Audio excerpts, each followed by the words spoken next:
So first off, we're taking this neutral position, what we call Wu Ji. And this is just a chance for our body to settle in, to relax, and to internally stretch under the weight of relaxation. So we want the feet hip width apart. We're tucking the chin just a little bit to press the crown of the head toward the ceiling. And then we're going to treat the head as if it's the hook of a hanger. And then the rest of our body as if it's a robe hanging off of that hanger. So we're keeping the head in place. We're letting those knees soften so they bend just a tiny bit. And the hips are swaying back just a touch as if we're about to sit on the edge of a bar stool. And then from here, keeping that head suspended, we're letting the whole body stretch internally downward with all of our weight ending up in our feet. And we want the weight of our feet evenly distributed between the balls and the heels. We're letting the bones support our structure, and the rest of our body is just elastically melting off of the framework of our bones. And just try and drop your breath as low into your abdomen as you can.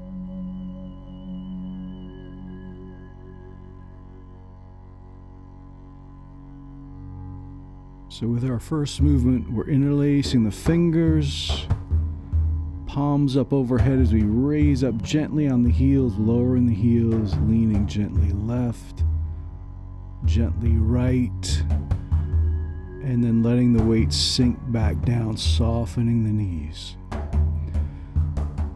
So we're going to repeat these about 8 times each, but feel free to do as many as you want. I'd recommend you do at least 8 of each, but don't get too worried or obsessed about how many repetitions you're doing.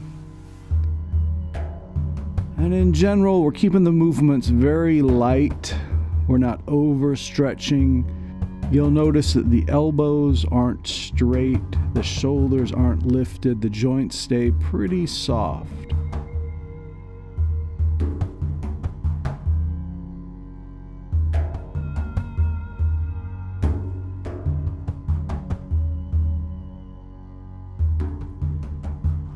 So the title of this exercise, Holding Up the Heavens to Recuperate the Sanjiao, refers to a principle in Chinese medicine called the triple burner system, or the Sanjiao. And this essentially refers to the internal organs that are related to our body's water metabolism. So with this light stretching of the lungs, the liver, the stomach, the spleen, and even a little bit of the intestines, we're helping the body become more efficient in moving and metabolizing fluids.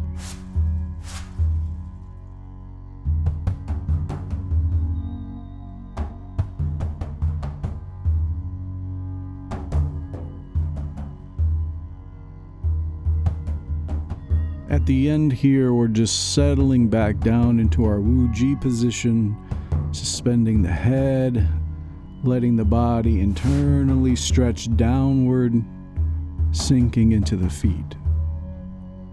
We want to stay here in between each exercise for about a minute or so, a little bit longer as you progress.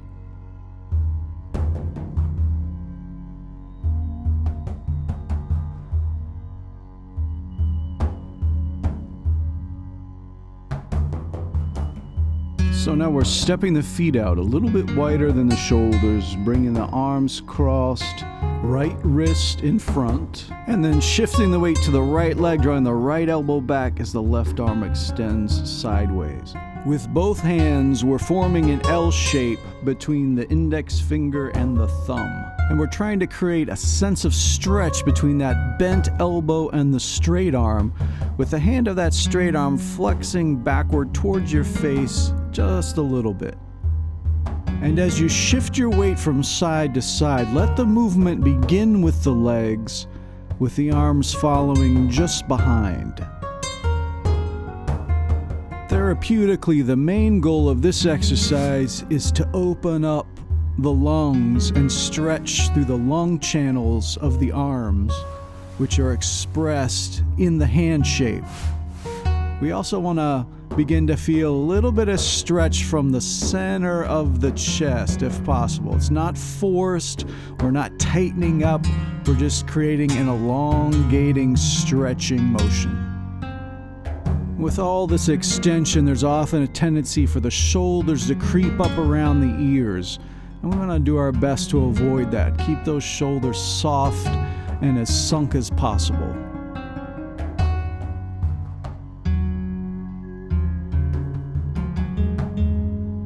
Again, we're going for about 8 repetitions, but feel free to do more if you like.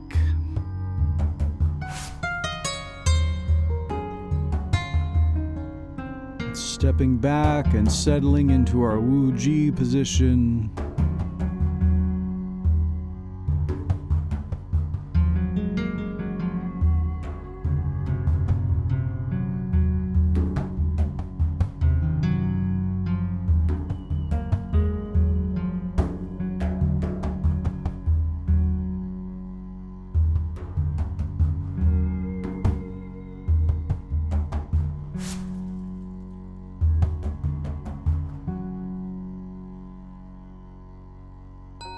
So with the feet about shoulder width apart, again, we're bringing the hands in front. We're going to press the left palm skyward and the right palm back and down a little bit.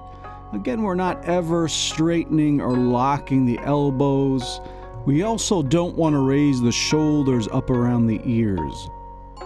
Now on the side of the palm that's pressing downward, we also want to very slightly shift our weight into the foot of that downward pressing palm side. And then when we come back to the center, crossing the hands in front, the weight shifts back evenly between the feet before we shift to the other side with the opposite extension. We're looking back and down a little bit, a slight stretch to the eyes, but careful not to overdo that. There's a little bit of tension to your stretch upward and downward, but just a tiny bit. Don't overdo that stretching tension. Now in Chinese medicine, the energy of the spleen and the spleen channel has an upward movement, and the energy of the stomach and the stomach channel has a downward or descending movement. And so with these opposing actions of the arms and the extension through the midsection, we're helping to regulate the stomach and the spleen. So again, we're going for at least 8 repetitions, but feel free to do as many as you want.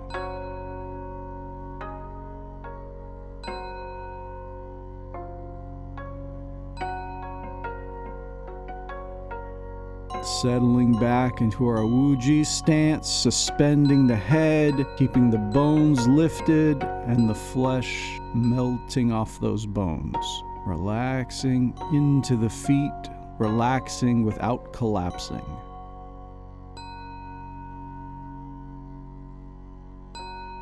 So we're just remaining in our Wu Ji stance and starting by very simply turning the head side to side. We're looking toward the corner of the eyes of the direction we're turning. Now, this may seem very simple, but it's a very profound way to release tension out of the neck and eventually even all the way down into the spine. So as you progress with this, as you gain more sensitivity and awareness, you'll feel the ripple of the turning of the head moving down into the spine.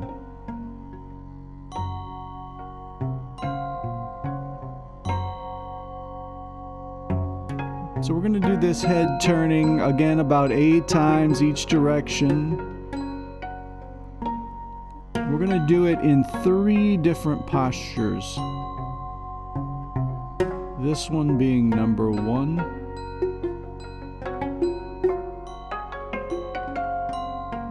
I know this one can be a little bit boring at first, but as your awareness increases, the more interesting it becomes.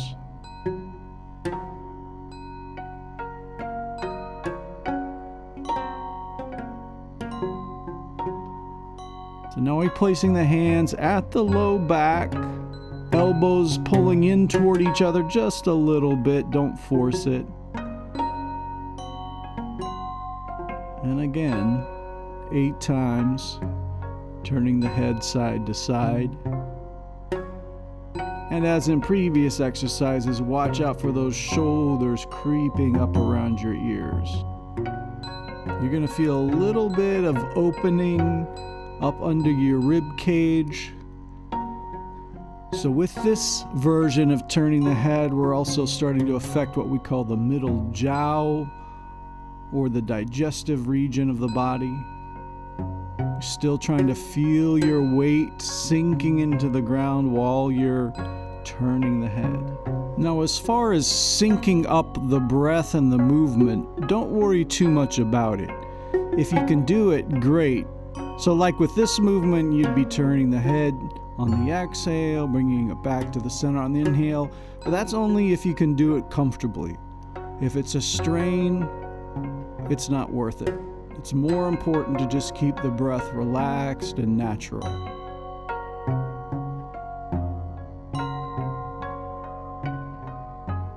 And here we're now raising the hands up, palms facing up, just in front of the chest. We want the shoulders to stay soft. Again, don't let them creep up. There's just a very slight rounding to the chest. We want the breastbone to sink downward while we maintain an elevated spine here. It's a little bit subtle, but it's a subtlety well worth developing. This one may also feel like your head is just slightly jutting forward, and that's okay. With practice, that jutting forward of the head will dissipate.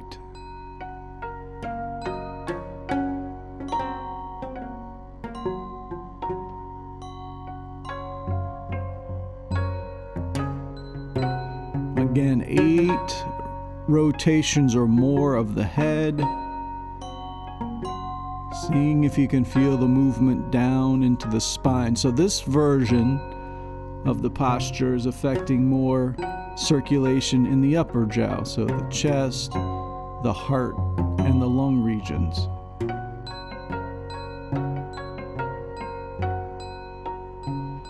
Settling back into Wu Ji, sinking and letting go.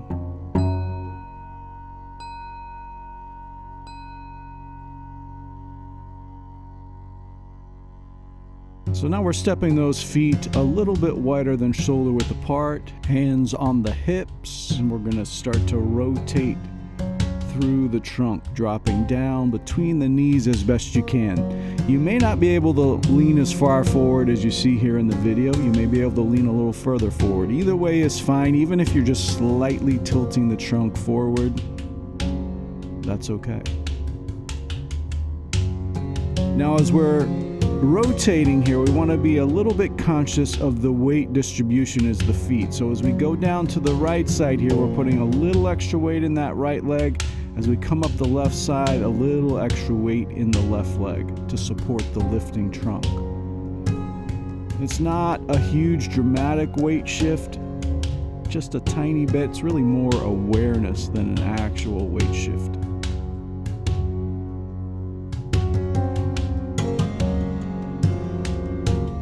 You're going to do about 8 rotations one way and then 8 the other.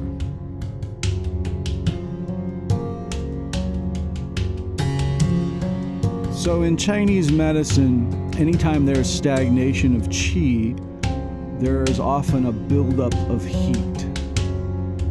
And that's really common in what we call the middle jiao region, or the digestive centers of the body. So with this rotation, we're helping to break up that stagnation in the middle jiao and thus help clear heat. This also has a good impact on strengthening the low back and hence the kidneys as well. Again, remember to breathe as naturally as possible because of the compression here of the diaphragm and the stomach as you fold forward. It's real common for you to kind of lose your breath. You want to avoid that. And then just stepping back into a Wu-Ji position, letting the flesh melt off the bones.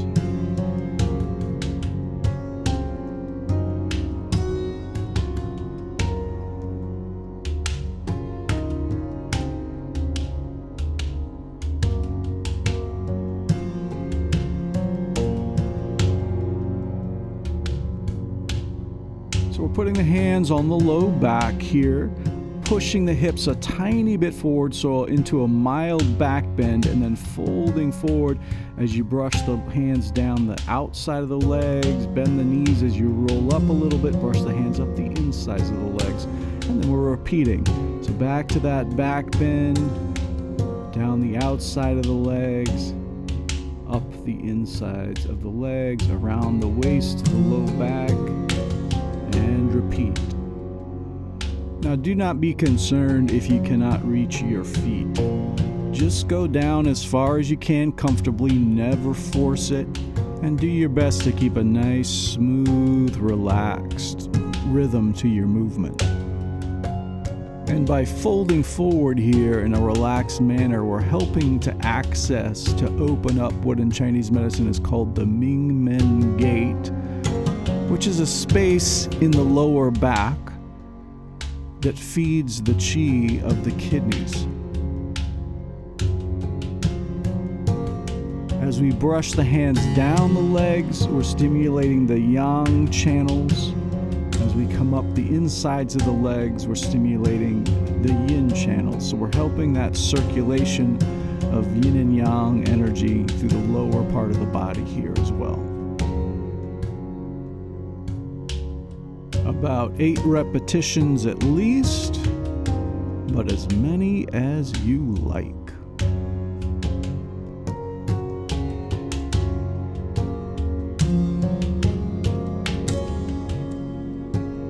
And settling back into Wu-Ji.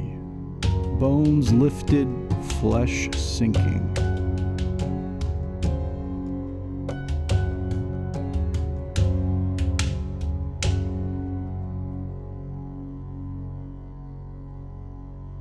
So we're stepping back out to a wide stance, making loose fists. Let your fingertips lightly touch the inside of your palm, but keep a little hollow space.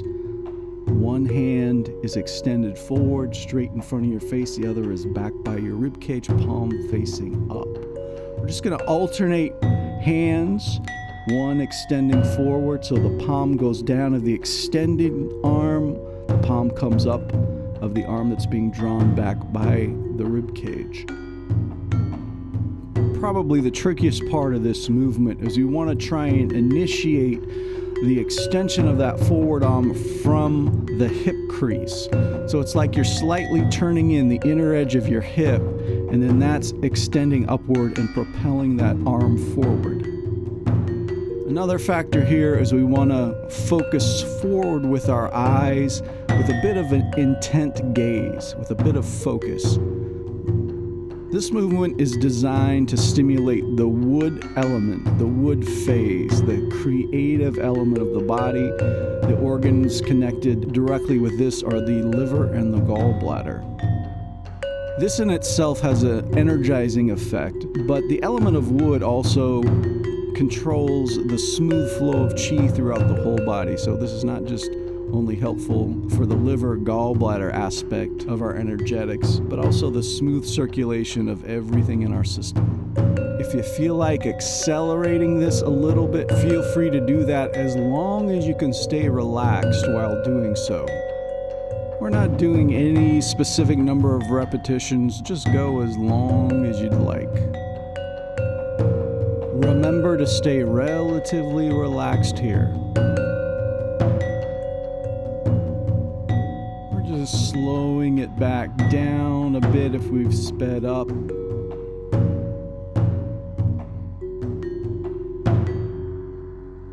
and then stepping back into our Wu Ji, suspending the head, letting the flesh melt off the bones. Make sure you're equally weighted in your feet, and trying to breathe down into your lower belly without force.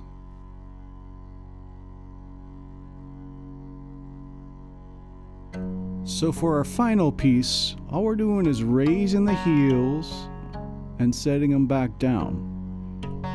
It's a little trickier than you think at first. What we're looking for at the top of that lift is just a moment of suspension at the top if you can. If you're kind of falling all over the place at first, it's okay, no worries.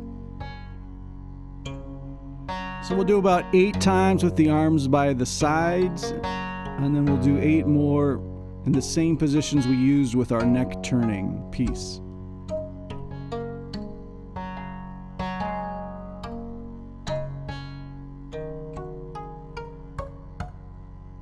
So now we're placing the hands at the low back and continuing with the heel raises. So energetically speaking, when we're doing Qigong, the Qi will tend to rise up. And so this last piece, we're trying to help it descend back down into the body by lifting the heels here.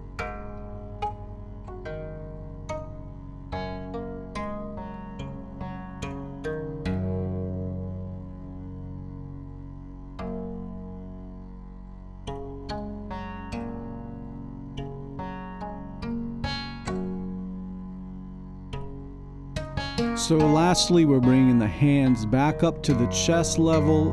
Here again, we're trying to relax, release the chest and sternum downward slightly. Also trying to avoid the shoulders from lifting up around the ears. If balance is an issue, sometimes it helps to stare out down at the floor in front of you about a body length or so. If you can find that little moment of suspension at the top of your heel lift, it adds just a little more of an energetic charge to the practice.